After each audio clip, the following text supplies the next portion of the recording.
Hello everyone and welcome to another installment of 30th Mirror and our continuing exploration of star forts. Today's focus will be on the fortified town of Naarden in the northwest of the Netherlands in Europe, just off the shores of the Goeie Meer, the only waterway between Amsterdam and Eastern Europe. Naarden is an example of a six-pointed star fort, also known as a bastion fort, measuring 1 kilometer in width by 1.25 kilometers in length. With a circumference of approximately 3.5 kilometers, Naarden covers a significant area.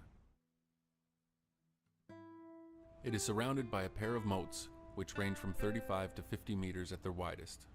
The use of water as a defense tool was popular at the time and would remain so until the advent of munitions, which rendered these types of fortifications obsolete.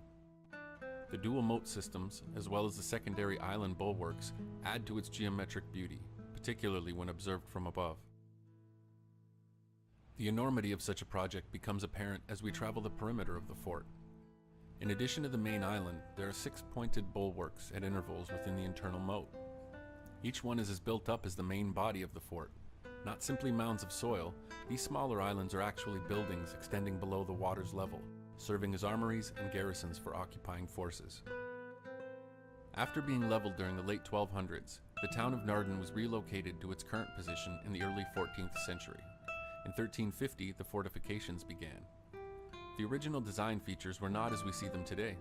The moats and walls were built in 1572 when the Spanish overtook the town, but the current star shape wasn't adapted until 1673 when the Dutch retook the fort from the Spanish by flooding the Goeie lowlands and forcing the army's retreat.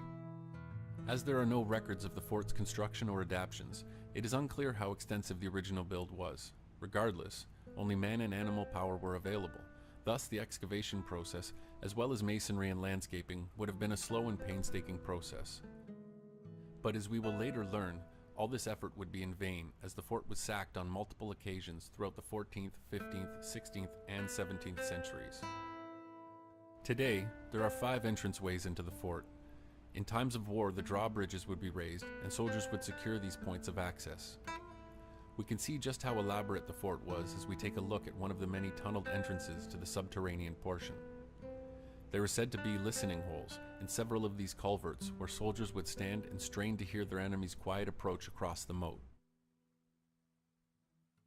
As we take another look at the outer walls of the bastions, we can see the small square holes that may have served as overflow valves or perhaps to bring fresh air into the musty buildings. But considering how large the perimeter of the fort is, it would have been difficult to closely monitor every section. An excellent deterrent for large forces, and yet susceptible to small focused attack, an enemy could easily gain access in smaller numbers at various weak spots around the edges. Located approximately 19 kilometers southwest of Amsterdam, Naarden was an important military position as empires clashed across the region during the 14th through 17th centuries, as well as during World War II, when Allied forces used it as a staging point for raids into Germany. By the late 1300s, Naarden and the rest of the Netherlands and Holland were at war with the Spanish. Under orders from King Philip II, the Spanish army invaded. Led by a ruthless general, Frederick Alvarez de Toledo, the Duke of Alva, the army was sent to not only suppress the growing Dutch Protestant rebellion, but to make a statement to those who would rebel. They swept across the region, leveling villages and towns, leaving a trail of death and destruction in their wake. The Duke made it clear what would happen to those who even dared question the Spanish crown and its Catholic ideologies. Arriving on the shores of the Goeie Meer in 1572, an emissary was said to have been dispatched to offer the terms of surrender to Naarden. The account states that only a small contingent of soldiers maintained the town's defenses at the time, and that they arrogantly rebuked the offer, boasting that no army could overtake the impenetrable fortress. Upon hearing this, the Duke returned with his army in full, once again under the guise of parley. The rebels, having had a change of heart, opened the gates to the foreigners. The some 500 townsfolk were ushered into the church to hear the terms of surrender. The doors were barred and the church was then set ablaze. The soldiers then gathered all the remaining townspeople in the square, where they were raped, tortured, and eventually killed. The accounts from survivors describe a hellish scene in which soldiers brutalized women and children before their families' very eyes. They were also said to have committed acts of cannibalism, as well as drinking blood directly from the hearts of the dead and dying in what is now referred to as the Massacre of Naarden. However bloody, the massacre ended up having the opposite effect, galvanizing the rebel force, and thus beginning the 80 Years' War. By 1581, the northern territories were recaptured by the Dutch, led by Prince William the Silent, while Naarden and the remainder of the country remained in turmoil for decades.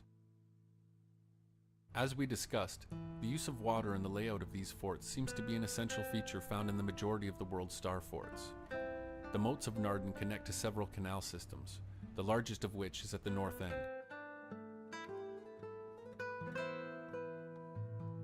We follow the canal out of Naarden through marshy farmlands, 6 kilometers north into the town of Munden.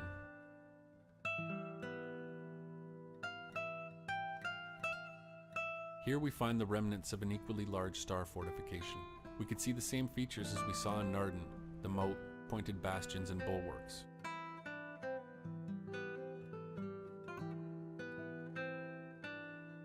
As we zoom into street view, we see the same mounded fortification, brick walls that extend below the moat surface, with 3 large rounded culverts that gave boat access to the inside of the building. Zooming in again, down onto the West Island bastion, we can see Slotgracht Castle in the background. The original castle was built by Count Floris V in 1280, as the Vecht River was a popular trade route in and out of Utrecht. The castle was demolished in 1297, but would be rebuilt 100 years later by the Duke of Bavaria, returning it to its former glory. Before we wrap up the video, we'd like to share a couple of notable points about Naarden we uncovered. John Amos Comenius is buried there, a member of the Unity of the Brethren, also known as the Bohemian Brethren, a Protestant movement group. He is considered to be the father of modern education. Currently, of the 29 congregations of the Brethren that still exist, 28 of them are found in Texas. Stork BV's head office is located in Naarden. Of its many holdings, this multi-conglomerate's portfolio included development of advanced structures and electrical systems for the aerospace and defense industries.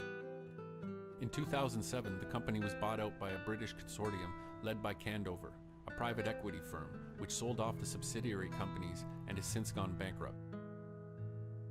And last but not least, in 1928 it was revealed that Naarden officials, in collaboration with Swiss pharmaceutical companies Sandoz Pharmaceuticals and Hoffmann La Roche, were caught in a drug trafficking scheme. Due to loopholes in Naarden's custom laws, hundreds if not thousands of kilos of morphine, cocaine and heroin were smuggled through Naarden to shell companies in Japan. Thanks again for watching, guys. We hope you enjoyed the video. Be sure to subscribe, as we will be dropping new vids every week, continuing our series on the star forts of the world. Over the coming months, we hope to broaden our search of these mysterious sites as we delve deeper into the ancient past. We encourage our viewers to share any pictures, locations, or information about star forts or other interesting spots we discuss, or those we have yet to discover, in the comments section below.